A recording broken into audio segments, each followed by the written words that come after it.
O Futebol Clube do Porto disputa com o Benfica a contratação de uma jovem promessa da seleção brasileira que representou a seleção no Mundial de Sub-20. No jogo de sábado, o Porto voltou a bater mais alguns recordes. Hoje é dia de folga do plantel, mais uma, e também há declarações do Bednarek e do De Jong que vale a pena olhar. Mas vamos por partes. Começando por essa folga que o Farioli deu ao plantel, mais uma. O Farioli tem dado prioridade às folgas, nós já tínhamos falado isso nos vídeos anteriores. O Farioli tem a equipa na mão, a equipa está muito motivada, faz tudo o que ele quer e ele está a usar muito as folgas como uma moeda de troca. Eu exijo muito à equipa, exijo tudo à equipa, mas a equipa tem direito a muitas folgas e também é um prémio muitas vezes por objetivos que são cumpridos.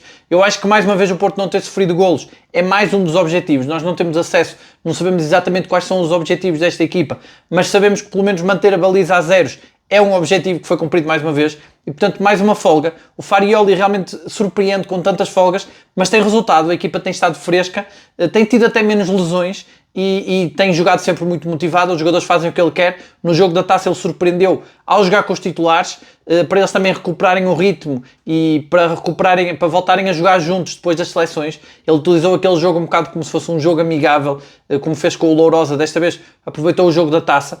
A equipa não jogou na intensidade máxima, estava cansada, como aconteceu com o jogo nacional, mas deu tudo, os titulares jogaram e o Farioli agora a brindá-los com mais uma folga antes dessa série decisiva de 5 jogos, 4 deles fora, muito difíceis. Vem aí a Liga Europa, é logo o primeiro, a Inglaterra, e eu ontem dizia, muita gente comentou isso, vai ser uma oportunidade de ouro para o Porto ter a primeira vitória em Inglaterra.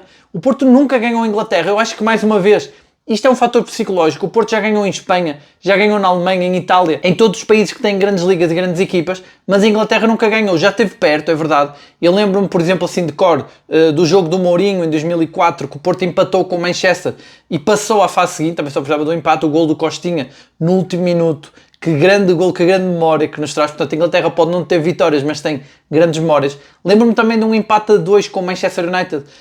Penso que foram 2 golos do Cristiano Rodrigues. Lembro-me de um gol dele de fora da área, que ele escorrega e mesmo assim faz um grande gol. Mas também foi um empate depois do Porto. Eu acho que foi nessa época, se não me engano. Depois deixem nos comentários, corrijam-me. Estou a dizer um bocado de cabeça. Mas eu lembro-me, eu acho que foi nessa época que o Cristiano Ronaldo depois vem ao Estádio do Dragão e marca aquele gol de fora da área, que eu não sei se o Elton estava mal posicionado, mas foi um golaço e estragou, deitou por terra todas as esperanças que o Porto tinha de passar à fase seguinte. Esteve muito perto, eu acho que de chegar às meias finais, se não me engano foi com o José de Ferreira. Depois, mais recentemente, tivemos o empate com o Sérgio Conceição, acho que foi com o Liverpool, e depois o Liverpool veio ao Dragão ganhar 5-0, foi dos jogos de pior memória, mesmo dos piores. Eu na altura estava no estádio, acho que foi dos piores mesmo, dos piores jogos europeus do Porto no Dragão. Portanto, tem aqui alguns empates. Lembro-me também de um jogo do Chelsea em que acho que é o Ballack que marca o golo, que o Porto também teve perto, tinha ganho no Dragão e quase consegue passar também em Stamford Bridge, mas seria mais um empate. Teve também um empate com o Arsenal há pouco tempo também, há 2 épocas eu acho. Portanto, o Porto esteve muito perto de ganhar, mas nunca ganhou. Já fez grandes jogos em Inglaterra. Outros jogos eu acho que perdeu. Lá está o fator psicológico, por algumas alterações táticas que o Porto, infelizmente, muitas vezes, não só na altura do José de Ferreira, mas também ali na altura de Vítor Pereira, havia ali treinadores que mudavam sempre ali uma peça ou outra e mudavam muito a forma de jogar da equipa para ela defender mais, e isso passa sempre uma mensagem para a equipa não ser tão ofensiva e depois as vitórias custam mais a chegar, até porque os clubes ingleses também têm outra intensidade, é uma intensidade mais forte. O Porto esta época tem até a seu favor também isso, o Porto está muito intenso, o Porto está acima da média na Liga Portuguesa em termos de intensidade, pode também ter esse fator em consideração, pode ajudar também. Outro fator que também o Porto pode contar é o Bednarek. O Bednarek marcou um golo na Taça de Portugal, estreou-se a marcar pelo Porto e é quase um ensaio para o que vem aí, porque o Bednarek marcou um golo ao Nottingham Forest ainda este ano, quando estava no Southampton em janeiro.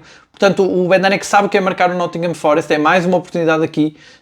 E o Porto vai com os 2 centrais que vêm da Liga Inglesa, vem com o Froholt, vem com o Alberto Costa, jogadores muito fortes, o próprio Samu, o Samu que é muito desejado em Inglaterra. O Vilas Boas dizia que havia vários clubes que estavam interessados no Samu e nós sabemos, porque falamos aqui em vários vídeos, que eram clubes ingleses, portanto o Samu também é um jogador com perfil para o futebol inglês. O próprio Borja Sainz, que vem do Norwich, também jogou na Liga Inglesa, e portanto o Porto tem aqui uma equipa com mais intensidade que o normal, com jogadores que já jogaram na Liga Inglesa, jogadores que são desejados também na Liga Inglesa, e tem aqui uma oportunidade de ouro, porque o Nottingham Forest não tem treinador, está a arriscar muito, ainda não decidiu quem é o treinador que quer, parece que anda ali muitas negociações, também o Nottingham quer contratar treinadores de renome, mas eles parece que está difícil aceitarem por causa da situação deles, e vai-se aproximando a hora do jogo. E é muito engraçado termos visto o Farioli a dizer que está preocupado, porque o Farioli preferia que o treinador do Nottingham continuasse por uma questão de saber como é que eles vão jogar. Isto mostra muito o perfil de Farioli, como ele gosta de ter o controle total de como joga o adversário. Eu hoje vi, até já falando da entrevista do Luuk de Jong, o Luuk de Jong que foi entrevistado depois de ser homenageado pelo PSV, e ele falava do Farioli exatamente isso. Ele dizia que na Holanda já se comentava muito isso no PSV. O Farioli estava no Ajax, mas o De Jong foi campeão pelo PSV. E o De Jong diz que o Farioli era mesmo assim. Ele ganhava muitos clássicos e jogos mais difíceis e que a equipa adaptava-se muito ao estilo de jogo do adversário. Já se comentava que era um treinador muito estudioso, que estudava o adversário. E ele no Porto a mostrar isso. Ele estuda todos os adversários e ele não os esconde nas conferências. E ele a dizer que vai ter que deitar ao lixo todo o trabalho, que a sua equipa já tinha visto mais de 10 jogos do Nottingham Forest, vão ter que deitar fora o trabalho, vão ter que se focar nas individualidades, agora na análise, e vão ter que, em tempo recorde, analisar os jogos para trás do treinador que foi contratado. Ou seja, o Farioli está neste momento à espera de saber quem é o treinador para analisar os jogos do treinador, não do Nottingham Forest. Portanto, e como ele dizia, é trabalho extra, porque vai ter que analisar os jogadores e depois ainda ver como é que o treinador novo treina, joga, e depois ainda tentar imaginar como é que vai jogar o Nottingham Forest. Mas realmente ele adapta-se muito ao adversário, gosta de estudar muito a equipa, e o De Jong diz que confirmou isso no Porto e que ele gosta muito de, nos treinos, antes dos jogos, treinar muitas situações adaptadas ao adversário que aí vem. Eu acho que o maior exemplo que tivemos aqui no Porto foi o jogo com o Sporting. Falou-se muito disso, porque havia ali jogadores que podiam ter jogado, por exemplo, o Samu recuperou de lesão e quem jogou foi o De Jong. Havia ali vários jogadores na altura, eu penso que o William Gomes também, porque o PP também já estava quase apto e podia ter jogado até com proteção, com uns óculos, mas ele optou pelos jogadores que tinham treinado a semana toda. Falou-se muito disso na altura. O Porto também estava com muitas lesões nessa altura, porque o Farioli preferiu esses jogadores que tinham treinado a semana inteira, porque ele achou que era um jogo muito exigente e ele tinha preparado a equipa para a forma de jogar do Sporting. O próprio Alberto Costa disse numa entrevista aqui há uns dias que aquele grande corte que ele faz no jogo com o Sporting foi meio que subconsciente, a forma como ele vai para o meio, dobrar os centrais, que era uma coisa que já estava treinada e que já sabia que o Sporting poderia fazer aquela jogada, e portanto muito trabalho de Farioli. E é engraçado ver como a preocupação dele é mais, ele gostava que o treinador continuasse, o que parece ser uma vantagem para o Porto, uma equipa que vai mais afetada por estar sem treinador, mas o Farioli preferia que tivesse o outro para ter mais o controle sobre o jogo. E o que é certo também é que às vezes a chicotada psicológica pode fazer efeito logo no primeiro jogo, normalmente é nos jogos iniciais, e o Porto também tem que ter cuidado com isso. O Porto com a Estrela Vermelha teve a situação oposta, era um treinador que estava em vias de ser despedido e foi um jogo difícil. Muita imprensa dizia que ia ser mais fácil, precisamente por o treinador estar com a cabeça a prémio, mas o que aconteceu foi que a equipa se esforçou muito mais, o Salzburgo ficou do lado do treinador, portanto era um jogo tudo ou nada do treinador, e o Porto teve dificuldades, ganhou de forma épica. O Porto que já tem 2 vitórias na Liga Europa de forma épica, uma com um golaço do William Gomes no fim do jogo, a outra do Rodrigo Mora também no fim do jogo com o Estrela Vermelha, e agora com o Nottingham Forest fica aqui a dúvida, será que é desta que Mora e o William Gomes vão ser titulares na Liga Europa? Não sei, eu acho que o Farioli deu muitas indicações com o Salzburgo de que podia jogar com os suplentes na Liga Europa, mas isso foi uma exceção, porque era o jogo com o Benfica, o jogo seguinte, e o Porto precisava de estar na máxima força. Não esquecendo também que o campeonato vai voltar este fim de semana, e portanto há uma possibilidade do Farioli querer descansar um ou outro elemento. Não acredito que a equipa toda. Eu acho que o facto de ele ter jogado para a taça com os titulares mostra que ele estava a treiná-los, como ele disse, foi um aquecimento, portanto ele está a preparar os titulares para jogar a Liga Europa, devem jogar todos os titulares, mas será que Mora e William Gomes vão ter lugar aqui? No mínimo vão entrar como armas secretas, já sabemos que eles na Liga Europa têm sido decisivos, e vamos ver se o Porto também não sofre tanto e consegue resolver o jogo mais cedo, mas na Inglaterra é muito difícil e pode ser aqui um momento histórico para o Porto conseguir uma vitória em Inglaterra. Lembrar que o Samu, a época passada, marcou um hat-trick ao Desportivo das Aves e depois teve bastantes jogos em branco. Não me lembro exatamente quantos, mas lembro que ele ficou em branco bastantes jogos. Se alguém souber pode deixar nos comentários. E portanto é importante que o Samu mantenha aqui a motivação. Ele fez o hat-trick, é preciso saber. Eu acredito que o Porto saiba bem como mexer com o psicológico do jogador, mantê-lo motivado, porque é como eu digo, o Samu motivado é outro jogador. O Samu que veio titular da Espanha não tem nada a ver com o Samu antes de jogar pela Espanha. E muito interessante que tem sido muito falado estes dias, que o Samu, como nós já demos aqui conta, o Samu está a ser muito trabalhado para jogar de costas para a baliza, e como eu dizia, viu-se nesse jogo da taça o Farioli a virar-se para o banco, a abrir os braços, como quem diz, é exatamente isto, e agora percebe-se melhor, vai-se percebendo com as notícias e com as reportagens que realmente o Samu está a ser trabalhado para jogar de costas para a baliza, e aquele movimento que ele faz de rotação no primeiro golo é exatamente o que ele tem treinado muito Parece que já na época passada ele estava a ser trabalhado noutros fatores, noutros tipos de jogadas, porque o Samu é um jogador que nunca treinou, não veio de uma formação no grande clube, ou seja, é um jogador que apesar de ter muito talento, é um produto inacabado e é muito trabalho aqui de treinador tentar formá-lo, e parece que há até aqui muita conversação entre o Farioli e o treinador da Espanha para trabalharem o Samu. E o selecionador da Espanha, como eu dizia no vídeo em que falamos das seleções, abraçou o Samu, tentou também motivá-lo, diz que ficou muito satisfeito com as oportunidades que o Samu teve. O próprio Farioli na conferência falou do jogo do Samu na Espanha, ou seja, há aqui o cuidado dos treinadores tanto da seleção como do Porto em melhorar o jogo de costas para a baliza do Samu, que todos os adeptos do Porto veem que é uma fragilidade dele e ele a melhorar bastante. E também outro fator a favor do Porto, o Samu, época passada, marcou 2 golos, eu não sei se marcou 2 ou 3, agora não me lembro, mas acho que foram 2, no empate a 3 com o Manchester United. Tudo bem que foi no Dragão, mas foi uma grande exibição do Samu, uma das melhores da época passada, foi uma época desastrosa. Mesmo assim o Samu marcou 27 golos. E hoje também vi uma estatística do Samu. O Samu é o jogador espanhol com mais golos no Porto. E surpreendentemente, quem estava em primeiro era o Tony Martínez. Também é verdade que o Porto não teve muitos jogadores espanhóis. Tinha o Marcano que marcava golos, mas era defesa central, era um defesa goleador. Mas é realmente o Tony Martínez estava em primeiro, mas o Samu alcança, ou melhor, ultrapassa o Tony Martínez muito mais cedo, com muito menos jogos. Há muito mais expectativas no Samu, porque conseguiu em menos jogos, e com a equipa este ano, da forma como está a jogar, e com o Samu se continuar a marcar golos como marcou no sábado, espera-se que rebente todos os recordes, que se aproxime muito da tabela, não dos melhores goleadores espanhóis, mas dos melhores goleadores do Porto. Ele já está perto ali, penso que de apanhar o Derlei. E o Samu, apesar de toda essa intermitência da época passada, tem uma boa média de golos, 0,65 golos por jogo. Não é uma média má, mas eu acho que ele ainda vai conseguir melhorá-la esta época. Como eu dizia, eu acho que é muito importante o Samu também ter algum jogador a fazer-lhe pressão, a lutar pela titularidade. O Denis Goul tem vindo a subir muito de forma e isso ajuda também a que o Samu se sinta pressionado. A exibição do Denis Goul na Taça de Portugal deixou muito a desejar, foi uma verdadeira desilusão a titularidade dele, e é importante também perceber se o Denis Goul pode ou não fazer concorrência, uma vez que o De Jong disse na entrevista também que deu na Holanda, que não tem data prevista para voltar. Nós tínhamos falado em novembro, eu tinha visto várias fontes que diziam que era novembro, mas o De Jong nem se compromete com novembro, ou seja, o De Jong essa lesão pode se prolongar por mais tempo, e é importante que o Denis Goul faça concorrência ao Samu, porque sabemos que o Samu precisa dessa concorrência. Se não for o Denis Goul, eu acho que o Farioli deve inventar uma solução como aquela do Mora a segundo avançado, apostar mais no Mora a segundo avançado, para pressionar também o Samu para ele continuar a manter esses índices goleadores elevados. E falando então dessas entrevistas que surgiram hoje, temos a do Luuk de Jong, que disse que estava muito satisfeito no Porto. Ele voltou a mostrar que gosta muito da cidade, ele já tinha dito isso, que se adaptou muito bem e que era mesmo uma opção, ele queria mesmo ir para um país que tivesse mais sol, mais com as características do Porto.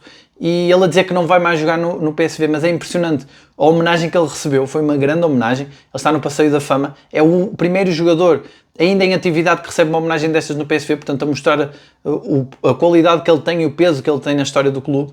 Foi uma pena a lesão dele no Porto, porque ele estava a adaptar-se muito bem e estava a mostrar muito futebol, estava a colocar já em dúvida a titularidade do Samu e portanto foi uma pena a lesão dele. Ele diz que a lesão foi ali um músculo que rompeu e que é uma lesão complicada, também com a idade dele é mais difícil recuperar, e eu só espero que o De Jong recupere pelo menos até dezembro, porque é como eu digo, ele só tem uma época de contrato e começa a ser apertado, porque depois também quanto mais tempo ele tiver parado, mais tempo vai demorar a reentrar no ritmo de jogo. E o Bednarek, por seu lado, foi entrevistado pela UEFA, precisamente no contexto desse jogo da Liga Europa que vem aí, que é já na quinta-feira, e o Bednarek surpreendeu-me, ele está a aprender a falar português. Por acaso eu já tinha uma ideia do perfil do Bednarek, ele é bastante, nota-se que ele é bastante dedicado, esse patrão da defesa, ele próprio a falar. É engraçado que nas entrevistas os jogadores do Porto têm revelado muito aquele que é o papel que Farioli lhes dá, e o Bednarek aqui a mostrar que o papel dele é ser o mais experiente e passar essa experiência para os jogadores mais jovens, principalmente da defesa, e quando a equipa não está bem, ele tem que ler o jogo primeiro para entender o que é que pode fazer para ajudar a equipa. Portanto, o Bednarek a mostrar aqui um papel de capitão muito importante a esse patrão da defesa. E ele a dizer que acha que foi destinado para treinar, para jogar no Porto, que é um jogador a Porto. Eu acho que sim, realmente o Bednarek adaptou-se muito bem, chegou muito bem. É surpreendente como é a primeira vez que ele joga competições europeias. Ele a dizer que está a adorar e que acha que daqui para a frente vai ter ainda mais jogos e mais alegrias nas competições europeias. Os jogadores do Porto deixam sempre aqui em aberto que podem ganhar a Liga Europa. Vê-se que é um objetivo declarado no balneário, mas não para fora, uma vez que o objetivo do Porto é ser campeão, também seria muito perigoso estar a assumir que querem ganhar a Liga Europa depois de uma época em que não ganharam nada. De facto, o Porto a falar só do campeonato e que quer dedicar o campeonato ao Jorge Costa, sempre mais cauteloso, mas nota-se nas palavras dos jogadores, alguns mais, outros menos. No Frollo deu para entender melhor que ele queria ganhar a Liga Europa. O Bednar é que não deixa tão claro, mas nota-se que há aqui uma ambição e o Porto tem então esta oportunidade de ouro para ganhar a Inglaterra. O Porto que deve ir na máxima força, tirando os 3 lesionados. Ainda não se sabe bem se o Zaidu vai ser ou não convocado. A lesão dele não é grave, é só um traumatismo. Pode ainda ser convocado, não acredito que jogue, até porque o Francisco Moura tem jogado muito bem e fez parte desse tal aquecimento, como dizia o Farioli de sábado. Portanto, no máximo o Zaidu será o suplente do Francisco Moura, mas não sei também se Farioli vai forçar aqui, ele não gosta de forçar nas lesões. É possível que o Zaidu só volte no jogo do campeonato. Vamos ver se o Alarcón e o Gabriel Braz vão ser convocados, uma vez que eles jogaram na equipa B. O Martim Fernandes também jogou, penso que o Caramó também. O Caramó está fora, não pode jogar jogos da Liga Europa, também é natural que tenha jogado na equipa B. O Farioli a dar vários reforços à equipa B, porque realmente é preocupante. A equipa B só conseguiu a primeira vitória este fim de semana. Esteve até o Farioli na bancada com vários jogadores também da equipa principal, todos a apoiar a equipa. Realmente a equipa B a preocupar e a equipa principal a tentar ajudar a equipa B, até porque tem ido buscar muitos jogadores, tem treinado muitos jogadores da equipa B que são chamados à equipa principal e acaba por ser sempre bom que a equipa B esteja melhor. E o Porto a dar vários reforços. O próprio guarda-redes João Costa, que eu sinceramente acredito que não vai jogar nenhum jogo esta época, é o que normalmente acontece ao terceiro guarda-redes do Porto, e é bom que ele também jogue pela equipa B. Mas realmente depois de ver o Gabriel Braz e principalmente o Alarcón a jogar a titulares pela equipa B, fico na dúvida se eles vão para o jogo da Liga Europa ou não. Podem ser convocados ou não. Jogar o Gabriel Braz acredito que não jogue, só se acontecer alguma tragédia mesmo com a equipa. O Pedro Lima também não acredito, já que volta a jogar pela equipa principal. Temos o Alarcón, que é a dúvida mais na Liga Europa, uma vez que no campeonato vai ficar tapado pelo Caramó. E falando agora de mercado, o Porto está interessado no Juan Gabriel, o craque do Cruzeiro. É uma jovem promessa, ele ainda não é titular na equipa do Cruzeiro, mas ele foi ao Mundial Sub-20 e mesmo a seleção do Brasil, tendo feito um Mundial pobre, o Porto ficou muito atento a esse jogador. O Porto quer contratá-lo já em janeiro. Ele é número 10, joga número 10, pode ser adaptado ali a extremo, segundo avançado. Ele ainda é muito promissor, muito jovem, mas parece que tem muita qualidade. O problema é que o Cruzeiro já o blindou com uma cláusula de 100 milhões de euros.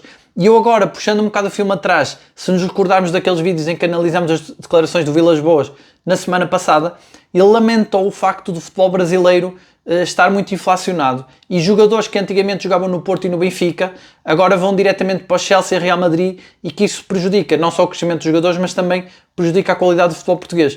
Achei que essa frase do Vilas Boas, agora sabendo que o Porto está interessado no Juan Gabriel e que o quer contratar já, podia ser já uma declaração a tentar aqui a mostrar que há negociações com o Cruzeiro, a tentar aqui qualquer coisa. E o facto de ele falar do Benfica também não é inocente. O Benfica está na corrida também. Surgem fontes hoje que dizem que o Benfica está também interessado em levar já esse jogador. E é uma jovem promessa. E ele ainda não se afirmou no Cruzeiro, mas as equipas portuguesas cada vez mais têm que ir buscar jogadores assim. O Porto, se não contratar o Juan Gabriel, sei que o Porto está muito interessado, e eu ainda acredito que o Porto pode ir buscar ali, fazer bons negócios, mesmo estando os jogadores com o preço inflacionado, porque eu acho que o William Gomes é a prova disso. O William Gomes chegou por 9 milhões, uma pechincha, um grande jogador, é o futuro Hulk do Porto, faz golos ao Hulk, tem muita técnica, é talvez o jogador mais promissor da Liga Portuguesa. Eu acho que ele já anda há muito tempo a pedir para ser titular e a ser muito decisivo, e portanto foi muito barato. Pode ser que o Porto consiga, pode não ser o Juan Gabriel, mas talvez consiga com outro jogador. No entanto, o Porto está mesmo interessado neste jogador, mas a cláusula e a concorrência são altas. Também o Porto neste momento não precisa assim tanto no número 10. É verdade que o Farioli pode adaptá-lo, o próprio Rodrigo Moura pode jogar noutras posições, o próprio Gabri Veiga também. Uma solução seria o Gabri Veiga ser mais médio também, para muitas vezes jogar no lugar do Frollo. Enfim, há várias dinâmicas que o Porto pode aqui construir, mas até para os jogadores jogar na equipa B também pode acontecer. O problema é o preço que vão pedir por ele. Pagar muito para um jogador para a equipa B não faz muito sentido, mas a equipa B precisa de reforços, como se viu ainda agora, como eu dizia, que foram vários jogadores da equipa principal, incluindo o Martim Fernandes, jogar pela equipa B, pode ser um bom reforço, mas o problema aqui é os valores. Eu acho que o Vilas Boas podia-se estar a referir mesmo ao Juan Gabriel. E uma vez que estamos a falar do Mundial Sub-20, o Tomás Pérez jogou então a final do Mundial e perdeu. Foi uma pena, realmente. Eu tinha visto, os jogadores do Porto tinham todos feito declarações de apoio ao Tomás Pérez. O Tomás Pérez chegou à final, fez grandes jogos, um dos jogadores mais importantes dessa seleção da Argentina, de Sub-20, E agora eu olho para o interesse no Juan Gabriel, que nem jogou os jogos todos pelo Brasil, o Brasil que até fez uma má campanha, e aquilo que eu dizia no vídeo de ontem, eu penso que se o Tomás Pérez chegasse ao Porto agora, se fosse contratado agora, com esse rótulo de jogador de craque da seleção de sub-20 que jogou a final do Mundial, eu acho que ele tinha outro estatuto e podia entrar mais facilmente na equipa de Farioli. É aquilo que eu dizia da época passada, há muitos jogadores ali que já estavam, era a imagem deles, era o psicológico deles que já estava afetado. O Tomás Pérez chega só ao meio da época, não acredito que seja tanto o psicológico dele, mas há uma imagem dele de jogador que nunca foi titular no Porto, que se ele tivesse a chegar agora seria o Internacional de Sub-20. Vamos ver, ele vai chegar com outra moral, outra motivação, vamos ver se Farioli lhe vai dar minutos e oportunidades. E eu não tenho bem a certeza se ele se encaixa no Porto ou não. Eu sei que ele tem qualidade, sei que Farioli gosta de jogadores mais fortes fisicamente, ele também joga ali numa posição mais de líbero, só que ele pode jogar a 6, porque até o facto dele ser líbero ajuda a que encoste mais nos centrais, que é uma coisa que o Farioli gosta muito que o Varela faça. Pode não ser tão bom a construir jogo, mas temos que vê-lo em jogo. Nunca vimos, não tem muitos minutos no Porto para entendermos se realmente é esse jogador de valor ou não para o Porto, mas acredito que agora ele tem outro estatuto. Vamos ver o que é que vai acontecer. E não deixa de ser um reforço que chega agora, porque é mais um jogador para o meio campo do Porto. O Porto já tem o Pablo Rosário, é verdade, mas tem mais um jovem aqui, o Tomás Pérez, e quem sabe, porque o Denis Gul também era um jogador que estava um bocado no papel que está agora o Tomás Pérez, um bocado sedentário, e agora é o suplente do Samu, foi até titular no sábado. E agora eu quero saber de vocês, o que é que vocês acham desse jogador, o Juan Gabriel, se vocês conhecem, se vocês acham que é um bom reforço, e se acham que o Porto vai conseguir contratá-lo, se acham que o Porto vai conseguir ganhar na Liga Europa e quebrar essa maldição de nunca ter ganho em Inglaterra, se acham que esta oportunidade de ouro vai ser bem aproveitada. O que é que vocês acharam das declarações do Bednarek e do De Jong? Se houve mais alguma parte da entrevista que acham que vale a pena salientar? O que é que vocês acham da gestão do Farioli, que voltou a dar mais um dia de descanso à equipa? Se acham que isto é bom ou se acham que pode prejudicar a equipa? Se acham que o Samu vai manter a veia goleadora ou se acham que vai ser como na época passada e depois de um hat-trick vai voltar a ter vários jogos sem marcar golos? Já sabem, deixem os vossos comentários, eu leio sempre todos. Muito obrigado a todos por assistirem. Não se esqueçam também de deixar o like, subscrevam o canal se ainda não subscreveram. Um abraço a todos e até amanhã.